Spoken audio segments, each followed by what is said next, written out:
I am so hungry. Is there a place I could sleep?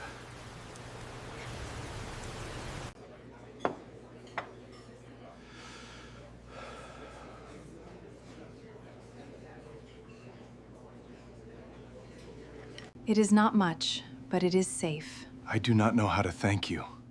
You do not have to. Sleep well.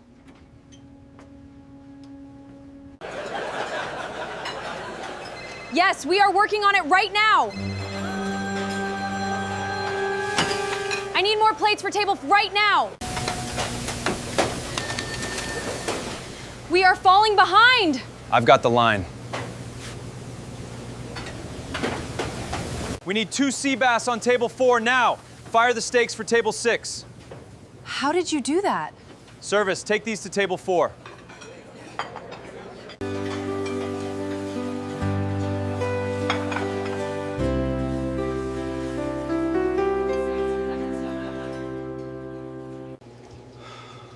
How did you know exactly what to do? I've just been around kitchens.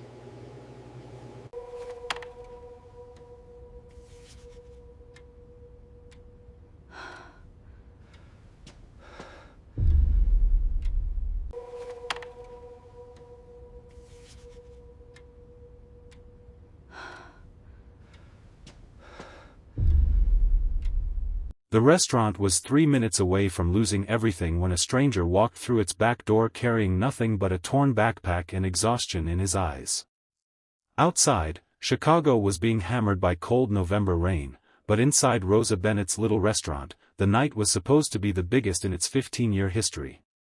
40 minutes before the doors opened, Rosa stood in the kitchen staring at a broken refrigerator, a missing cook, and more than 100 reservations. She had spent years building the restaurant after inheriting it from her late mother, and tonight was the night that could determine whether she kept it or lost it. Then the stranger appeared and quietly said he only needed some food and a place to sleep. If you believe that kindness can find people in their darkest moments, please like this video, leave a comment, share this story with someone who believes in hope and second chances, and subscribe to the channel. Your support helps us continue sharing stories about compassion, forgiveness, faith, and the unexpected ways one good decision can change a life. The stranger's name was Caleb Mercer. He was 36 years old, thin from months of uncertainty, and carrying the kind of tiredness that sleep alone could not fix. Rosa studied him carefully but saw no danger in his expression, only embarrassment. She gave him a bowl of soup and told him he could sleep in the small storage room behind the kitchen if he promised to stay out of the way during the dinner rush. Caleb nodded gratefully. He ate slowly, almost as if he were afraid someone might change their mind. Rosa returned to the kitchen, unaware that the man sitting quietly at her back table had once managed operations for one of the largest restaurant groups in the Midwest. Caleb had lost his job months earlier after refusing to approve financial practices he believed were dishonest. Rather than compromise his principles, he walked away with almost nothing. Pride prevented him from telling his former colleagues what had happened, and his savings disappeared faster than he expected. He eventually found himself sleeping wherever he could, moving from shelter to shelter and trying to rebuild his life. He had learned that people often looked through him rather than at him. Rosa was the first person in months who had asked whether he had eaten. Then the dinner rush began. Within minutes, every table was occupied. The line stretched down the sidewalk. Orders poured into the kitchen faster than the staff could read them. Then the refrigerator failed completely. Ingredients spoiled, the main cook panicked, and the restaurant's reservation system suddenly stopped working. Rosa moved from one crisis to another until she stood in the middle of the kitchen with tears gathering in her eyes.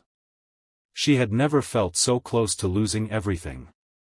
Caleb stepped forward without asking for anything. He studied the kitchen, checked what ingredients remained, and began reorganizing the orders. He suggested a smaller emergency menu based on what could still be prepared safely. He divided the remaining staff into simple stations and personally helped coordinate the dining room. When the reservation system failed, he created a handwritten seating plan and calmly organized the waiting customers. His voice never became loud, and he never acted as though he was superior. He simply worked. Rosa watched in disbelief as the impossible night slowly came under control. A server named Miriam caught a glimpse of the change and began following Caleb's instructions. Then another employee joined him. Within 20 minutes, the kitchen was moving smoothly again. Customers who had expected disappointment were receiving warm meals. A family celebrating an anniversary began smiling. An elderly couple complimented the service. Even the overwhelmed staff started laughing again. Near midnight, the final customer walked out smiling. Rosa stood in the quiet dining room surrounded by empty glasses and exhausted employees. She looked toward Caleb, who was wiping down a table as though saving the restaurant had been nothing special. She finally asked where he had learned to manage a night like that. Caleb hesitated before admitting the truth about his past. Rosa listened without interrupting. Instead of judging him for hiding his experience, she realized something important. Caleb had not helped because he wanted a job, recognition, or money. He had helped because someone had given him a safe place when he needed one, and he could not stand watching that kindness disappear. The next morning, Rosa offered him a permanent position managing the restaurant. Caleb accepted, but only after asking whether he could help create a small community meal program for people who couldn't afford dinner. Rosa smiled because she had been thinking the same thing. Within months, the restaurant became known for more than its food.